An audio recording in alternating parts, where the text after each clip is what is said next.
San Antonio starts right now. Good morning. Do you know what day it is? It's Wednesday, hump day. It's Wednesday, September 15th. That's right. We made it to midweek. 101 days till Christmas, which means if you're trying to squeeze in a vacation at the end of the year, you better hurry up. Yeah, so apparently now is the time to book those flights. Indeed, demand has dropped off a bit, so that has triggered some price drops when it comes to air. Our Marilyn Mort's put together a great story. Yeah, and also we have this article on KSAT.com. So it says here, if you're looking for an October getaway, Orlando said he found a round-trip air travel from San Antonio to Miami for $162. Airlines have a lot of empty seats and doing everything they can to fill them.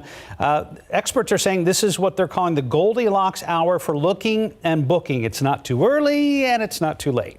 But it does say with concerns about the Delta variant and lack of business travel, that demand for the fall flights has lagged a little bit. So like I was saying earlier, maybe even if you want to take a trip in October, it might be a good time. So they did some looking. Here's an example. Did you bring up San Antonio to Miami?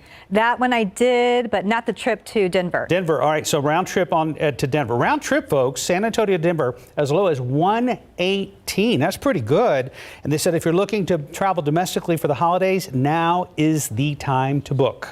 They do remind us that with COVID-19 concerns, still a major issue, that flexibility there is key, and most airlines are being customer friendly when it comes to making changes. However, travelers should check their airline's policy before booking just in case there's a change in your travel plans. And when it comes to flexibility, they say that's key because some of the best deals right now are actually to Europe. I wouldn't feel comfortable booking to Europe right now because they keep enforcing restrictions and then easing them and then enforcing them again. But a travel expert found end of year trip to Italy, $296 round trip. That's pretty darn good. Yeah, I don't know if you could get coach on a normal basis for under like $800 in a normal year, but we've been anything but normal for a year and a half now. That is a crazy deal. And of course, Mark, you always know how many days till Christmas. It was 101. 101. Thanks for that. You're welcome. Let's look at today's 9 at 9. As tropical depression Nicholas slowly moves across Louisiana, flash flood watches are in effect for more than 6 million people from southeast Texas to the western part of Florida's panhandle. This as areas near Galveston begin the cleanup process. California's Democratic Governor Gavin Newsom will most likely keep his job after a projected victory in a recall election. Current ballot counts suggest Newsom wins with a strong majority. California conservatives started the recall effort because they didn't like Newsom's handling of the pandemic and other issues. North and South Korea tested ballistic missiles this morning, ratcheting up tensions in what was already a volatile region. The U.S. says North Korea's launch does not pose an immediate threat to the U.S. or its allies. The Department of Justice has asked a federal judge for a temporary restraining order to block enforcement of the controversial Texas abortion law. If approved, the temporary hold could determine whether clinics in Texas can once again perform abortions after 6 weeks. The CDC says about 54% of all Americans are now fully vaccinated against COVID-19. 27 states have fully vaccinated more than half of their residents. The CDC data shows an average of nearly 780,000 doses are being administered each day. 4 U.S. military branches have now set deadlines for COVID-19 vaccinations. The deadline varies based on the branch. It ranged from early November to June of next year. The punishment for noncompliance varies by a service member's rank. 4 civilians will make history today as they launch into space for a 3-day orbit around the Earth. The launch is part of SpaceX's Inspiration 4 mission, which includes a billionaire, a cancer survivor, a geologist, and a raffle winner. The launch is a first of its kind and will depend on weather. Critics say Apple's unveiling of their latest devices was a bit disappointing. The iPhone 13 is pretty much the same as the 12, but with a few hardware upgrades. A new iPad that fits in the palm of your hand was released, and a new Apple Watch with small upgrades was unveiled with no actual release date.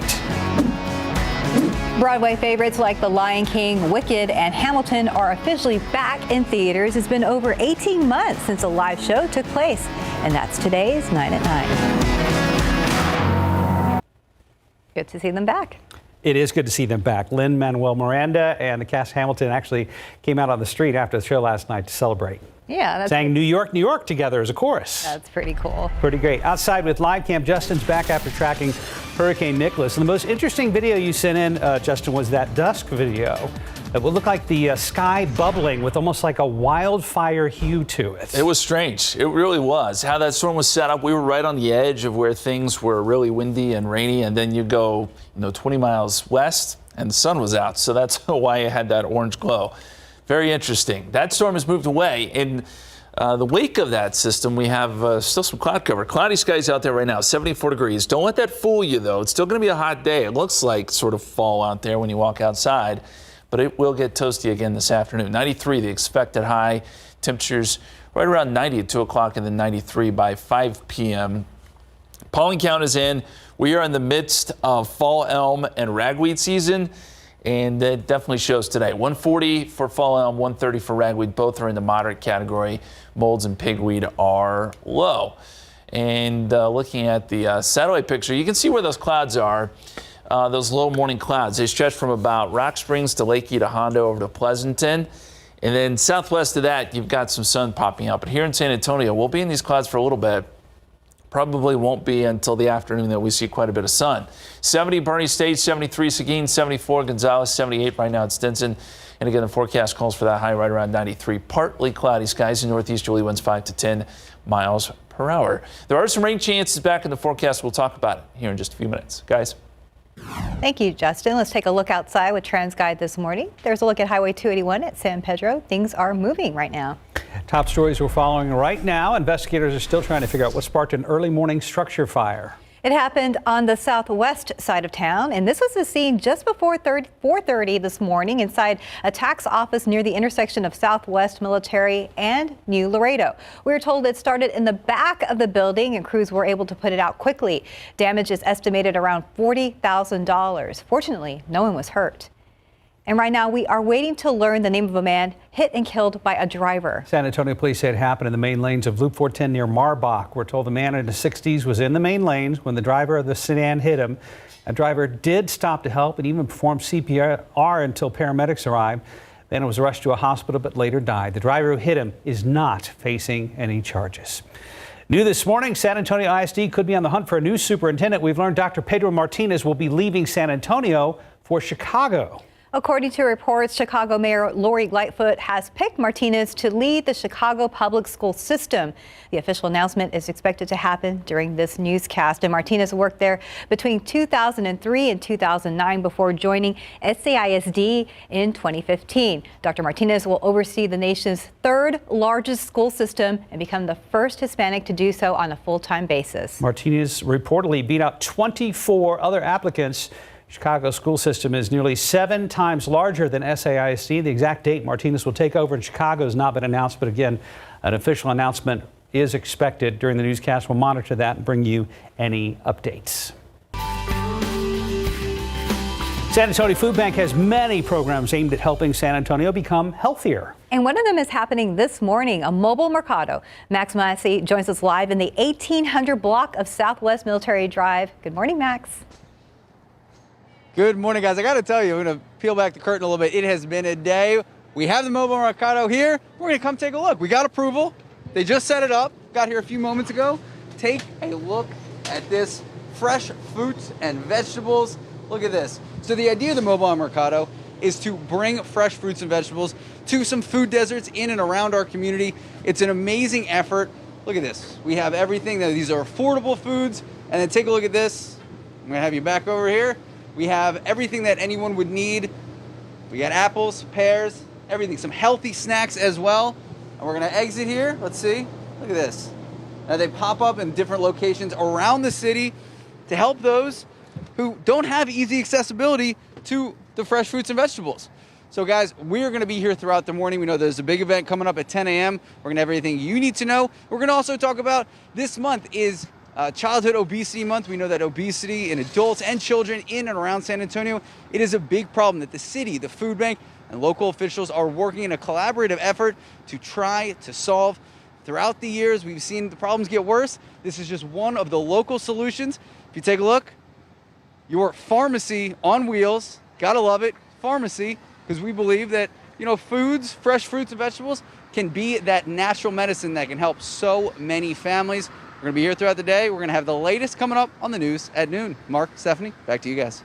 Thank you, Max. We look forward to that. Live TV literally got set up as Max turned around to get that done. Thank you, Max. See you in a bit. Right now, 9:08, about 74 degrees, still ahead on GMSA at 9. In 20 years to the day, a ceremony will take place on South Padre Island where nearly a dozen people lost their lives in a bridge collapse. A preview of the ceremony coming up in a live report.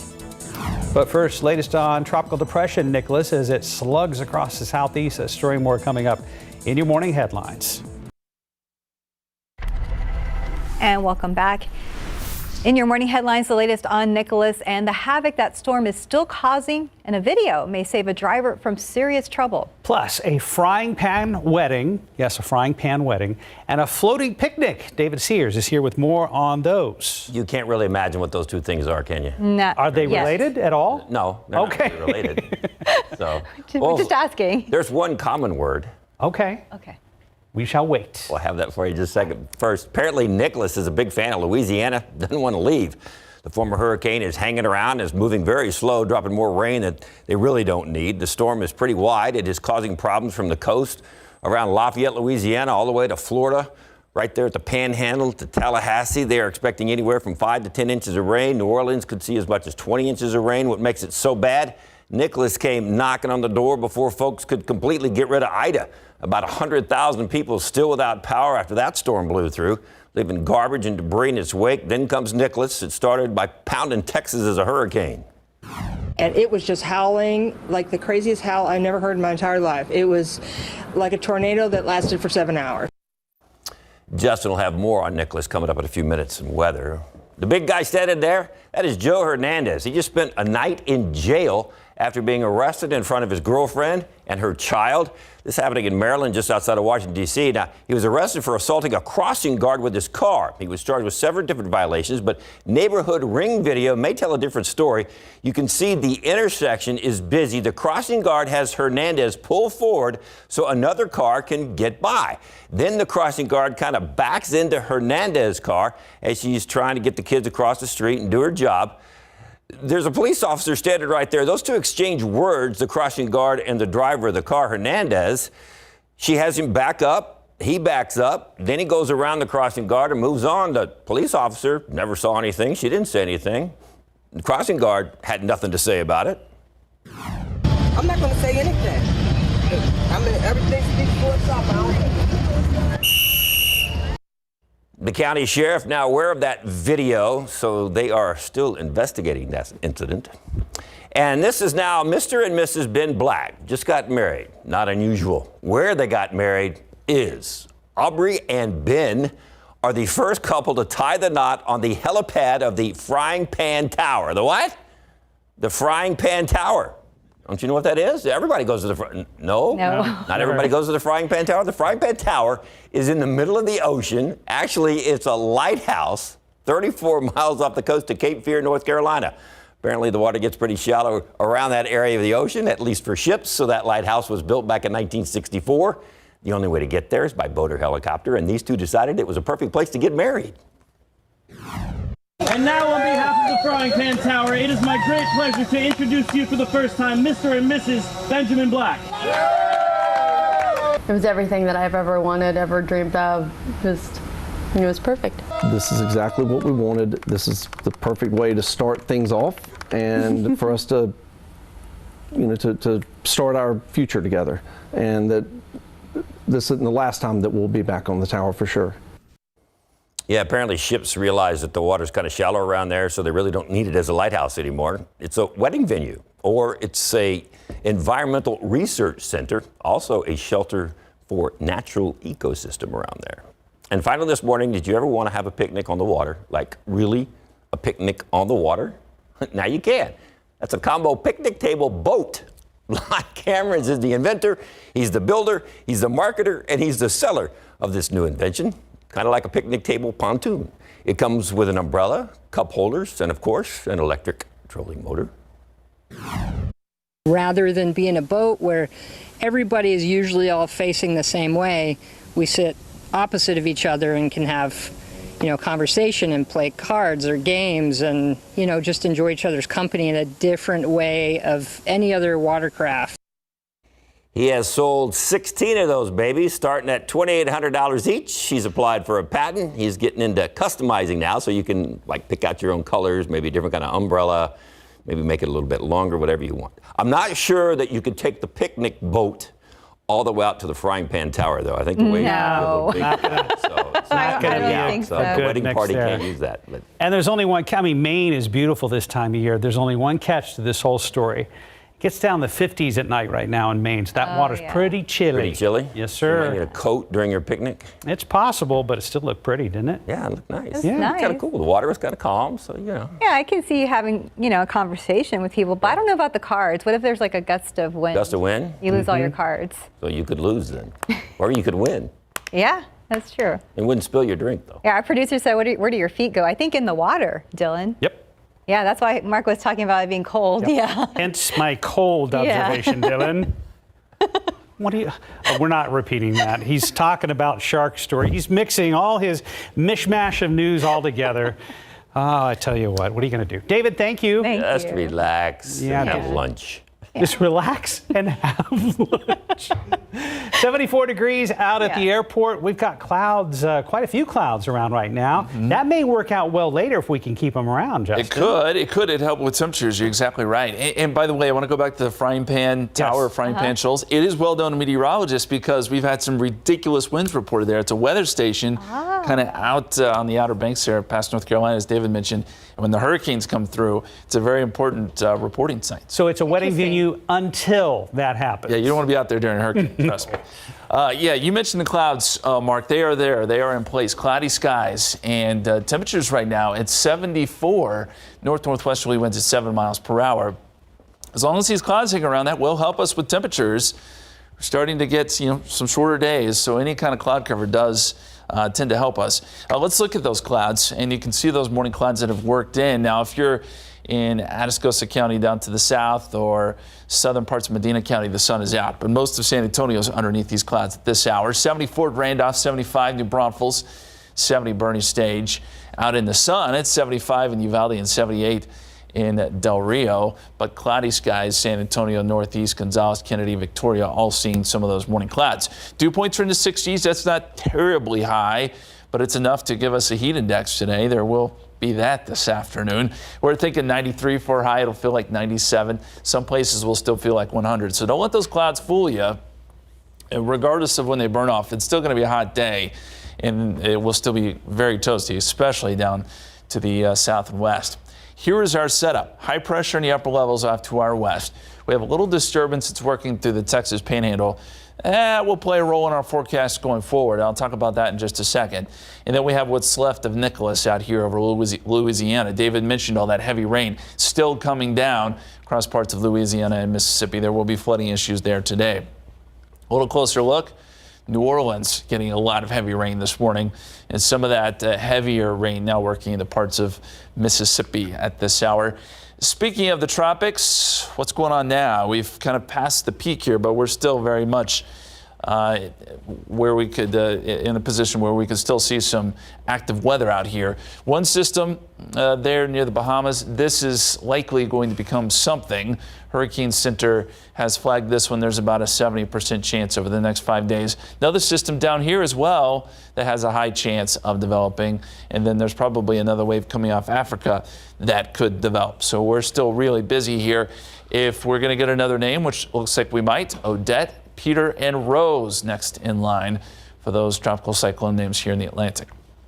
I wanted to show you what we've seen last couple of years in the Gulf of Mexico, 2020, 2021. Look at all the named storms that have made landfall, stretching from Texas to Louisiana, Mississippi, Alabama, and then down into Florida. Pretty incredible. It has been a busy 2 years, especially for Louisiana, where they've had some major hurricanes, Laura, Ida, Zeta. Hopefully things calm down a little bit in the coming weeks out there in the Atlantic. Okay, jumping into our forecast. I mentioned that little area of low pressure up across North Texas. It's a weak one, but it dives south, and so by Friday could produce a few showers along the coast. Saturday, it's a little closer to San Antonio. I don't think it gives us much, but but we've got to put some rain chances in the forecast. I think a 20% shot both Saturday and Sunday as this thing sort of meanders around. It will move northeast by Monday and probably take rain chances with it.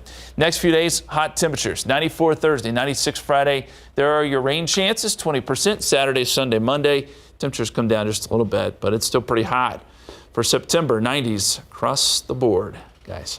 I'm glad you are back safe and sound from tracking Nicholas. Thank you. Thank you. Yes. Welcome back. You're welcome. 921, about 74 degrees. And still ahead on GMSA at 9. Today kicks off Hispanic Heritage Month and a look at a popular shirt worn in Hispanic culture called Guayabera. This Hispanic Heritage Moment is brought to you by Taco Cabana.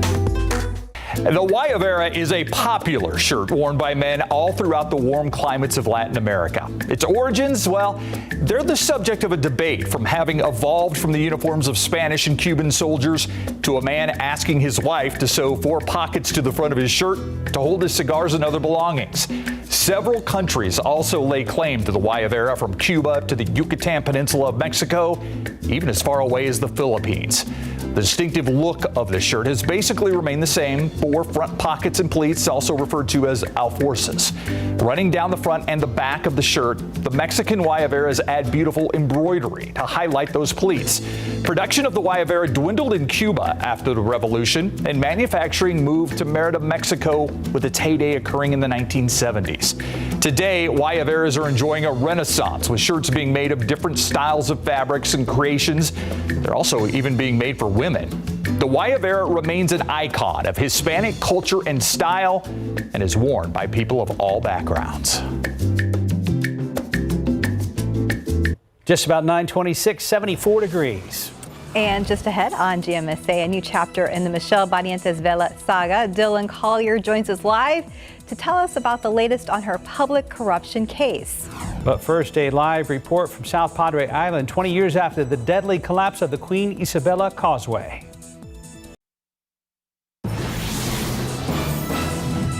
"20 years ago today, the only bridge connecting South Padre Island to the mainland collapsed, sending drivers into the water just days after the 9/11 attacks, a face we don't see too often here on GMSA 9. John Paul Barajas is live there with more on the ceremony taking place later this morning. Good morning, John Paul.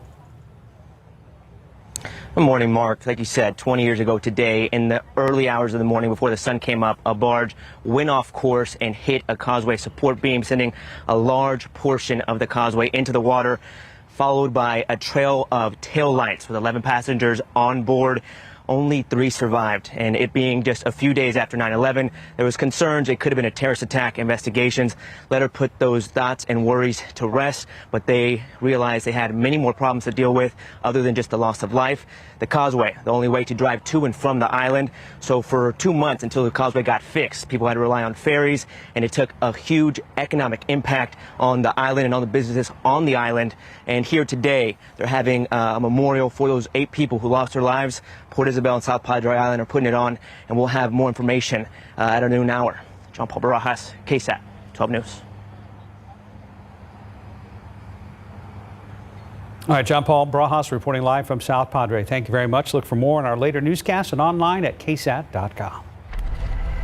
After a contentious fight over a nominal tax cut, the Bexar County Commissioner's Court passed its $2.8 billion budget on Tuesday and also lowered its portion of the property tax rate enough to save the average homeowner between $3 and $4 a year.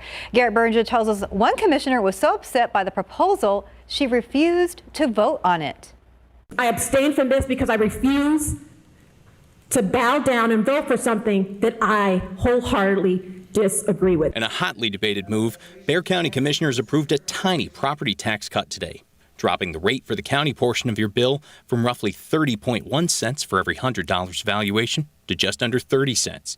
Commissioners Justin Rodriguez and Rebecca Clay Flores fought unsuccessfully to keep the rate flat, arguing that the reduction cuts $1.7 million worth of revenue while providing no real relief for taxpayers. I am not going to tell my constituents that I'm saving you $4 measly dollars. And even though the tax rate was lowered, higher property values mean you'll almost certainly still pay more on your next bill than this past one anyways.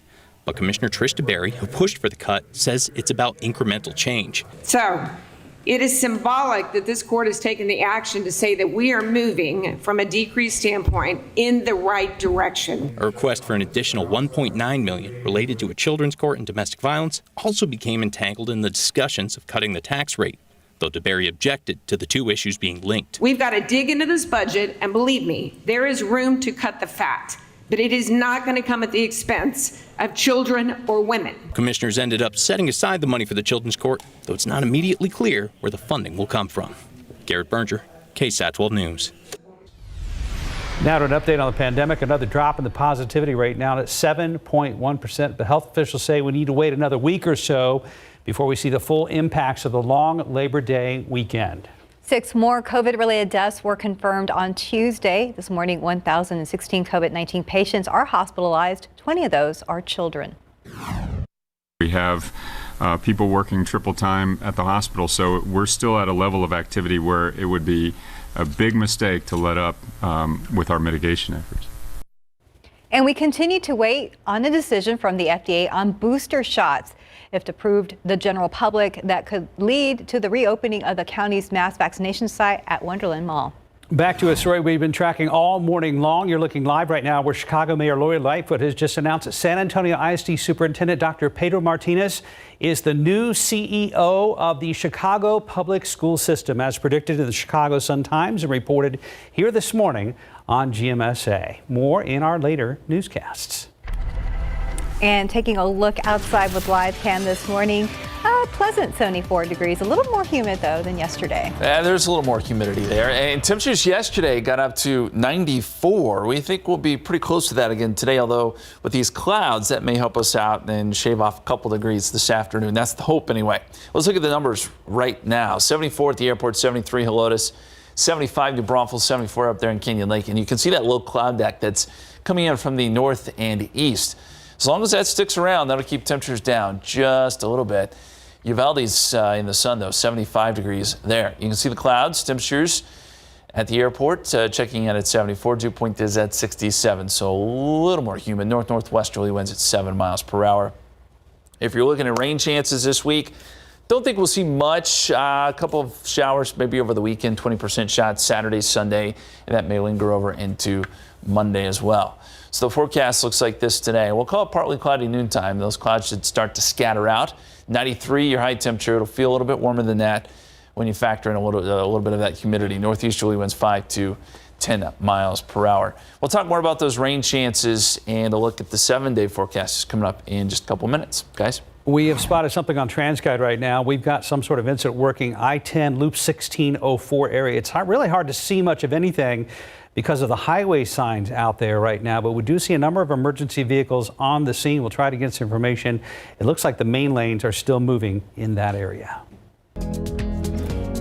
And our new streaming show, KSAT News Now, is back this morning. Sure is. RJ and Alicia are in the newsroom with a preview of today's show and, more importantly, how viewers can get involved. Hey, guys, good morning. Good morning, you guys. Good morning. Yeah, and as you just mentioned, Mark, of course, this is viewer-driven, viewer engagement. That's what we're all about here at KSAT News Now. So we have some interesting questions that we're going to be asking viewers coming up here in just a bit. First of all, of course, you could watch us right now or today, this morning at 11 a.m. on KSAT.com, also the KSAT TV app and the KSAT Facebook page. So, Alicia, we were talking a little bit earlier, have some pretty cool stuff coming up today. Exactly. So, of course, with the storm chasing that happened this week, I want to know more, and I'm sure you at home want to know more about the behind the scenes and how Justin and the crew were able to get us those images and times that were pretty scary for those involved. So we look forward to hearing more from Justin on that. Yeah, very excited to have Justin on here to talk about his travels along the Texas coast. Maybe it should be its own little segment, Justin Travels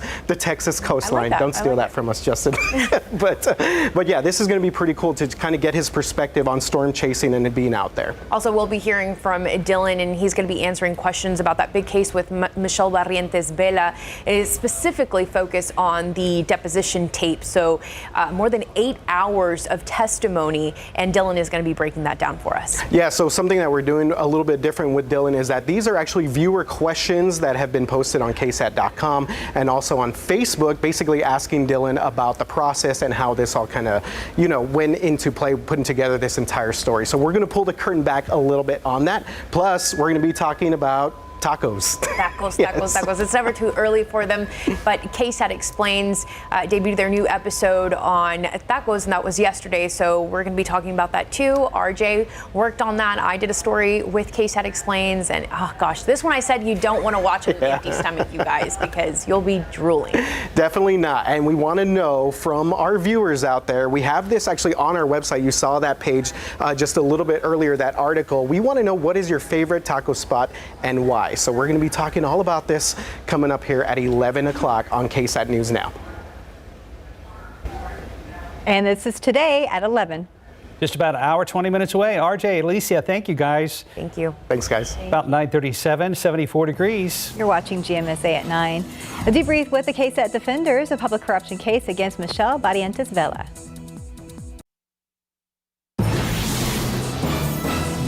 They are witnesses in the biggest public corruption scandal in years. But these two deputies say they're simply survivors of working with former Bexar County Precinct 2 Constable Michelle Barrientos Vela. She came up to me, put her arms around me, and said, "Hey, what are you doing? This is my husband." Leo's looking at her like, "What the hell are you talking about? What's going on?" You know. I was telling her, "You're not my husband. I'm not your husband." I said, "You need to step back." At one point, Leo pushes her with his foot. You know, he slides her away, like, "What are you doing? Get away from me." She kind of stands up and says, "Hey, don't be touching me." And he goes, "Well, you don't be touching me." I vaguely remember mentioning to Chris, I can't believe what transpired. How many years have we been married?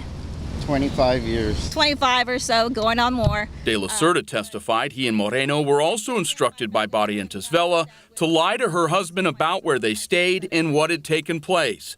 Both deputies claim they quickly became outcasts, a precarious position confirmed to them by a former member of their command staff who told the duo after a Thanksgiving luncheon in 2017 that Barrientos Vela was trying to find a way to terminate them. She called me to tell me, "Hey, I don't know what's going on, but you and Leo just have to watch your backs. She wants y'all gone. She wants y'all fired."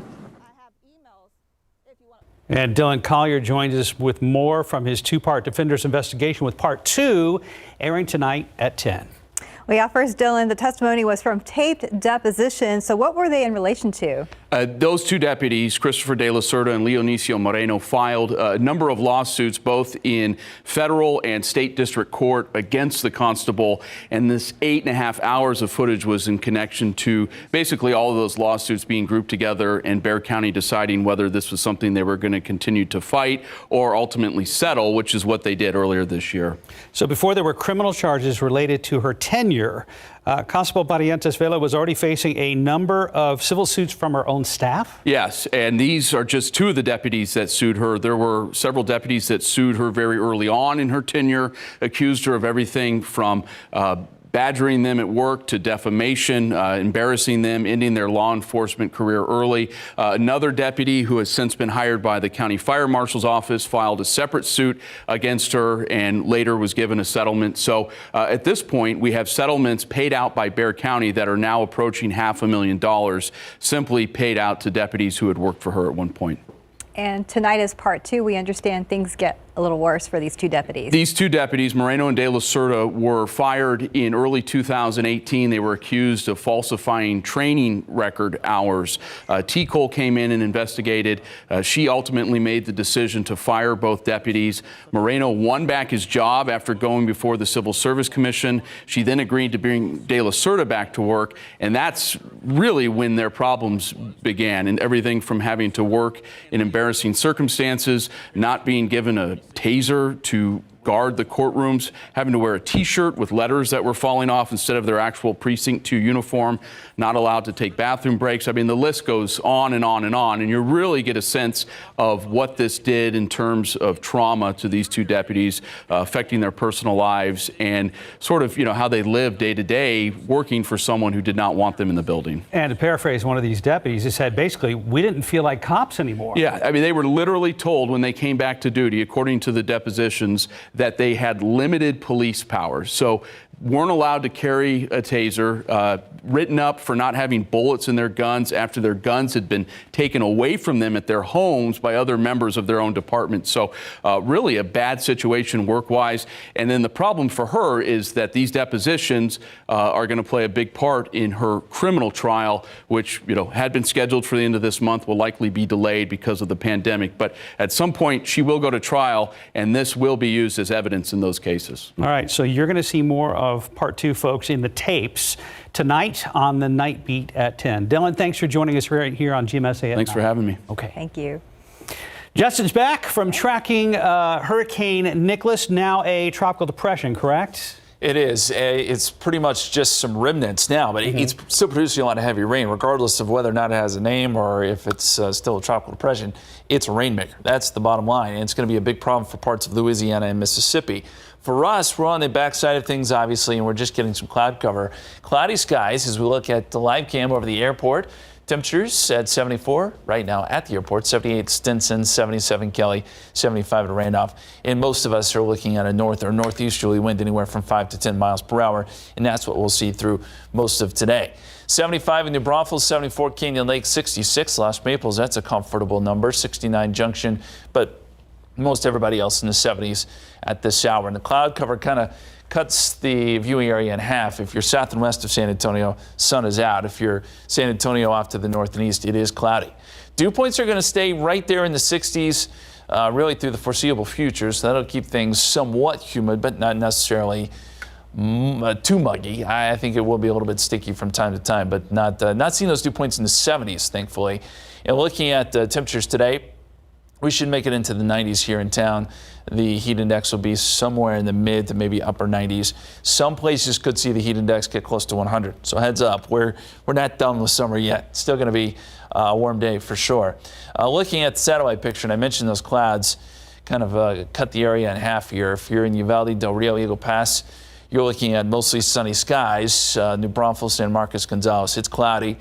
And the big picture here, these are still clouds on the back side of Nicholas. You can see the spin, and then on the east side of the storm, still a ton of rain. This has always been a lopsided storm.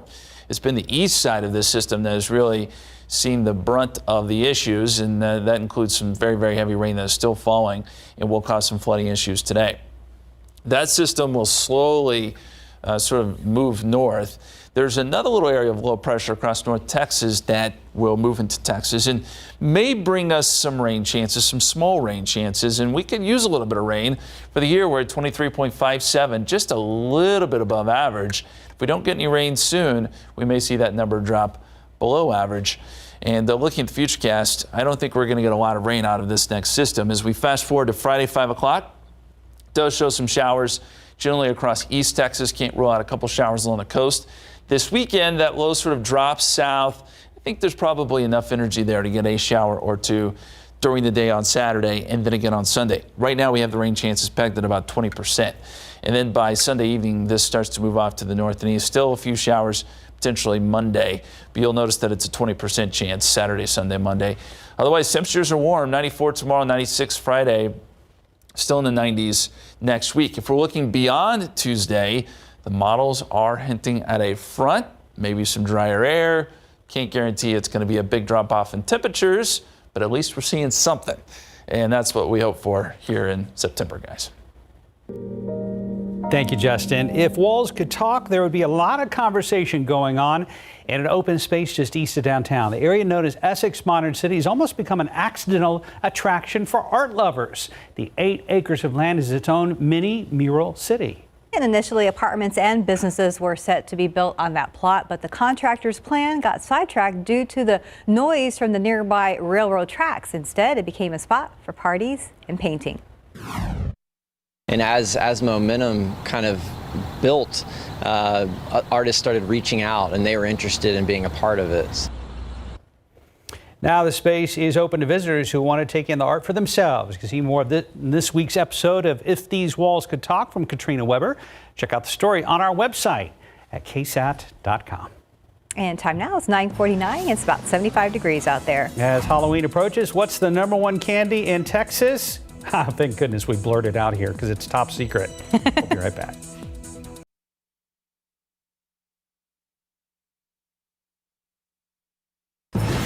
It is little baby kitty time, and Michelle is here from the Animal Defense League. Look at that. Oh, the little tiny white socks on She was that just giving baby. me little kisses. It was so cute. Who's that? This is Shayla. So Shayla is about 4.5 months old, and she's actually been with us since she was just a little nugget. She's been in our foster care, and she is literally the sweetest thing. She loves to like be a little parrot and just hang out on your shoulder. Those eyes are Exhibit A. gorgeous. I Those know, nice, right? kind of yellowish, greenish eyes. I know. So she has gone through actually quite a bit since she's been with us. She suffered from an upper respiratory infection for a while, as well as some gastrointestinal issues, but she's feeling much better now. She's ready to find her forever home, and she's available for adoption at our Nacogdoches campus. Oh, and look at that little baby. So what y'all got going on? So right now we are still selling our tickets for our annual Furball Gala. So it's a sit-down dinner. We have a live and silent auction, and so we have tickets available for the 13th and the 6th as well. And to get those, you can go on our website. It's adltexas.org, and all the funds go to benefit the animals that we care for. And it's going to be out there at the Nacogdoches It will be campus. at our campus, outside, open air environment, under intent. It's going to be amazing. So I'm sure a lot of people actually haven't ever seen that before. So you get to walk around there and then sit And we'll down do and a have dinner. tour too, actually, of our hospital. It'll be a really good time. Well, if you'd like more information, it's going to be a fantastic evening. If you'd like more information on that little baby or all the rest that they have out there, 11th grade in Nacogdoches or the Paul Jolly Center across from the zoo, give them a call, 655-1481. Thank you, dear. Good morning. Hey there. Coming up on Live, Diane Lane from Why the Last Man. Plus, we'll cook with Jake Cohen for dinner on a dime week. We'll see you soon on Live. And a quick look at the roads with TransGuide. Looking at Loop 1604 in Tradesman. Looks like things are slowing down a little bit there. And actually, I guess we got flashing lights. I'm not sure what the holdup is, but of course, use caution out there. Almost looks like a couple of those Hero trucks right there that were going the other way. All right, we're wrapping up here with some new data showing Texas is top candy for Halloween. This is a partnership between Shipt and Mars Wrigley, and using shopping data, Shipt found that Halloween Day itself is actually the peak sales day for candy purchases. So according to them, they treated the state by state to provide families with a much needed inspiration. So using the shopping data, they went ahead and saw that the majority of states, 18 in total, are hangry on Hallows Eve. And so, let's see, Snickers is the overall big winner there. 9 states prefer an oldie but a goodie, M&M's, or perhaps the most unique state of all, Vermont. They prefer Lifesavers as their top Halloween candy. But there's the giveaway for the great state of Texas. That's right. Were you surprised, Mark? Twix, Minis, caramel, chocolate cookie bar candy. That's a good call. I mean, it's you think so? Good call. Not a bad call. The weird one for me, look, way up in Montana. Okay. Orbit chewing gum is their top Halloween candy? Yeah, that is It's got to have chocolate of some sort. If it's, I guess so. Yeah, we got lots of chocolate though overall. I would say that. We got Musketeer. Or this could be to just sell candy. That's true. Have a great day, guys.